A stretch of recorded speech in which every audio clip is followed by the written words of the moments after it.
Selamlar UFC 26'da Galatasaray kariyerine kaldığımız yerden devam ediyoruz efendim. 8. bölümüyle sizlerle birlikteyim. Tam gaz devam ediyoruz. Bu bölümde transferler yapacağım. Çünkü transfer ilk yarıyı bitirdik biliyorsunuz ligin ilk yarısını ve transfer yapmakta zorundayım. Icardi sakatlanınca ekstra olarak oynatılacak bir santraforumuz mevcut değil. Bu yüzden ben 3 ismi aklımda tuttum.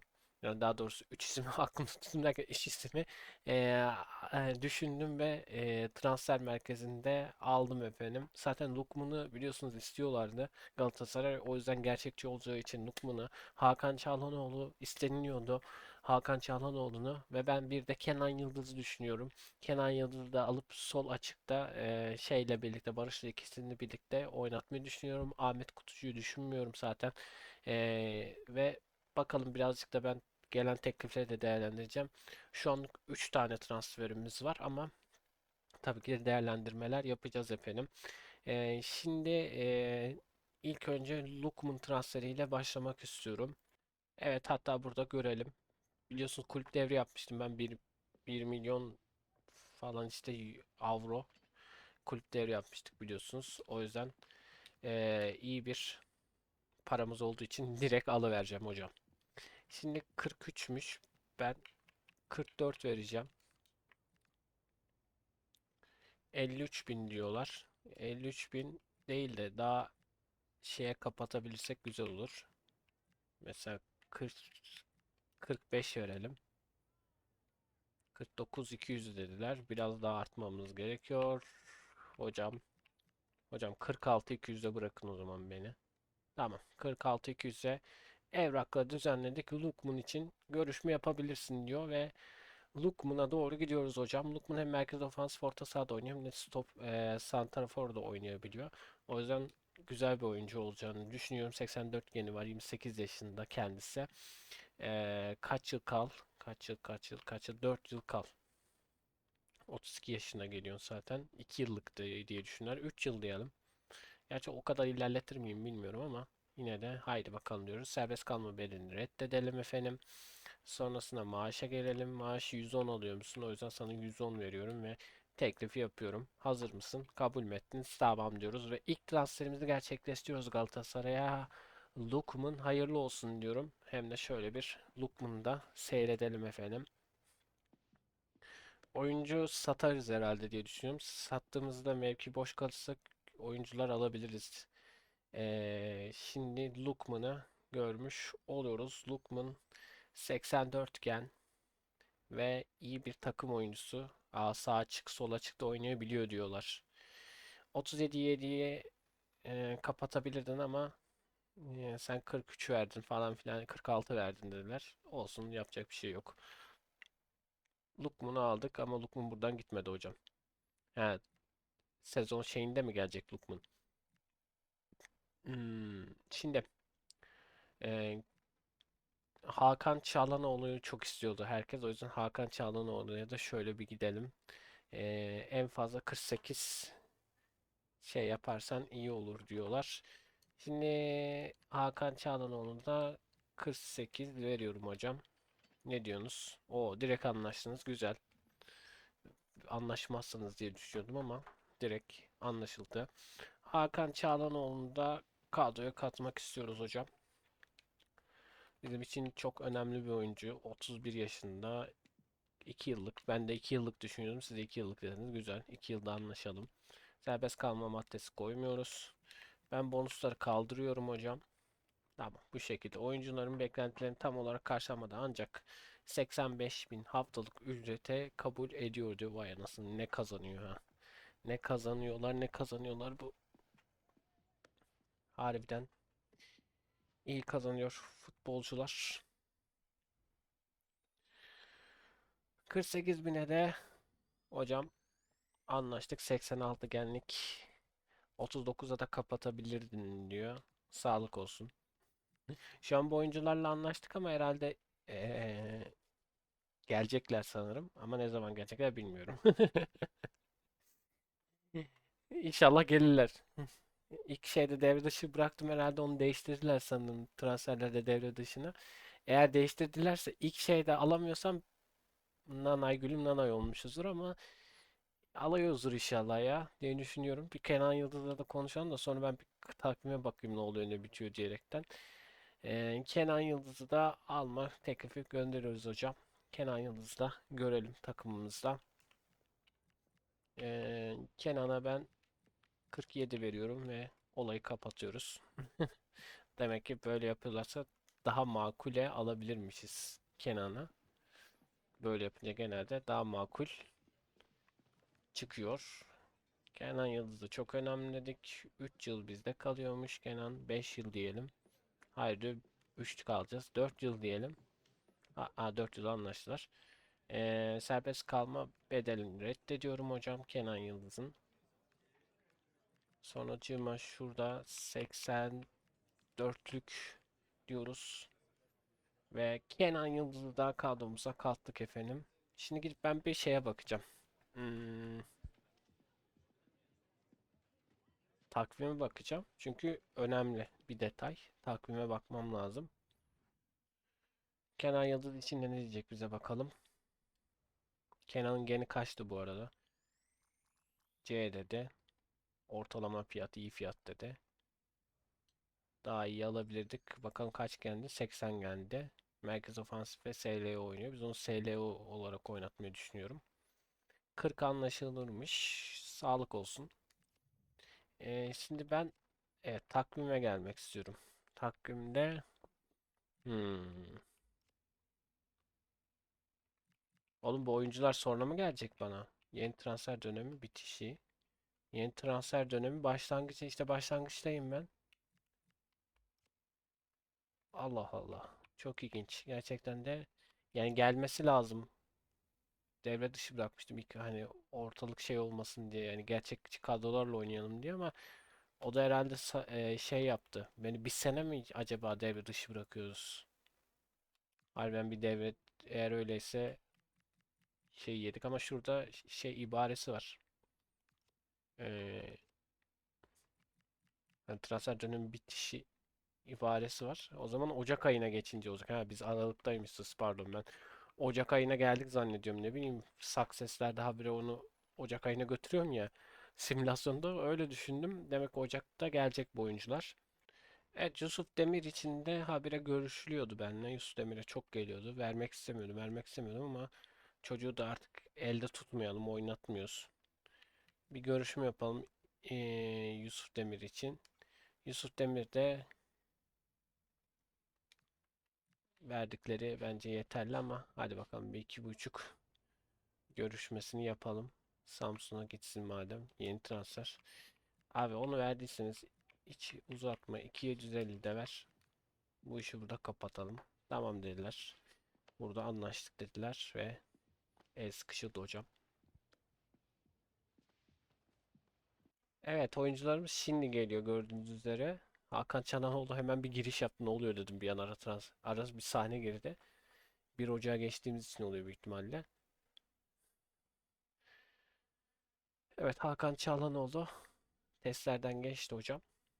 Ve şimdi formasını geçirecek sırtına. Hakan Çalhanoğlu 14 Snyder'in ilk geldiği zamanlar giydiği sırt numarası Hakan Çalhanoğlu'yu da gördük efendim. Ve ilginç şeyler de paylaşayım. Bu arada ilk defa görüyorum böyle bir şey. Altyapıdan bir oyuncumuz Muhammed Yılmaz bizimle sözleşmesini feshedip başka bir takıma gitmeyi kafasına koymuş. Hangi takım onun aklına girdi ve altyapımızdan kopardı henüz ben de emin değilim. Ama bu konuyu araştırıp edindiğim bilgileri sizinle paylaşacağım dedi bana Galatasaray Yönetim Kurulu. Bu arada Berkan Kutlu da bedelsiz olarak Al Nassr'ı kabul etmiş, gidecekmiş kafasına koymuş. Berkan Kutlu da Al Nassr'a doğru yolculuğu başlamış. Evet takımda sağ bek yok. Aslında orada Kaan Ayhan'la Singo'yu oynatırız ama herhangi bir şey olur diyerekten şu an Olu Ayna'yı düşündüm sağ beke. Çünkü bakıyorum o sözleşmeleri bitenler yakında bitecekler var. Görüşme yapmak istiyorum görüşmüyorlar falan. O yüzden ben dedim madem böyle bir Olu Ayna'yı almaya çalışalım dedim. Sağ bek olsun en azından. Sol bek de oynuyormuş bu arada bu adam. Ee, 18 milyon verelim. İlkay'ı istiyorlar. İlkay yok size oğlum. Ne İlkay'ı? Allah Allah. 18 buçuk tam teklifini verelim o zaman. Biraz şey aldım ya. Pahalıya aldım herhalde ama. Neyse çok da mühim değil. Olu Ayna'yla da görüşmeleri başlatalım. Hızlı bir oyuncu bu arada. Sağ bek mevkisinde hızlı bir oyuncu. 3 yıl da anlaşalım. 1 yıl diyorlar. 2 yıl anlaşalım o zaman. Tamam dediler. Kabul edelim hocam.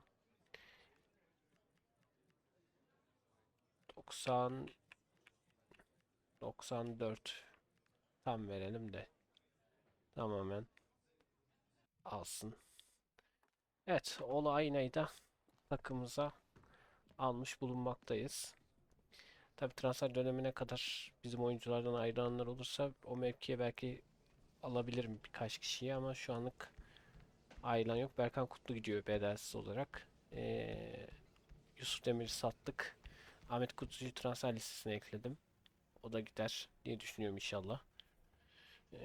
Bunun dışında başka da şu anlık bir gelişme yok. Ola Ayna'yı da hocam transfer etmiş durumdayız. Hayırlı uğurlu olsun diyoruz Ola Ayna içinde. Biraz pahalıya aldım ben onu. Farkındayım. Bana kötü F falan verecek. D verdi. 14'e anlaşılırmış. 15'e daha doğrusu 3 milyon fazladan para vermişiz. Ee, dikkat etmedim. Hemen hızlıca anamda aldım. O yüzden biraz oradan kaybettik hocam. Evet. Ola aynayı da şöyle alalım. Şöyle. Ahmet Kutucu'yu göndereceğim için şöyle yapalım. Berkan da gidiyormuş zaten. Ee, şimdilik bu şekilde bir kadromuz mevcut gördüğünüz üzere. Yeni oyunculara henüz takıma eklemedim.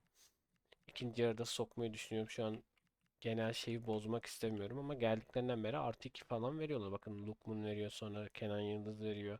Hakan Çalhanoğlu'na Olu Aydın falan veriyor. Takım mutlu olduğu için hepsi birbirleriyle anlaşıyor efendim. Bu şekilde bir şu anlık kaç transfer ettik? Kenan, Lukman, Hakan Çalhanoğlu ve Olu Aydın'ı aldık. 4 tane oyuncu transfer etmiş durumdayız.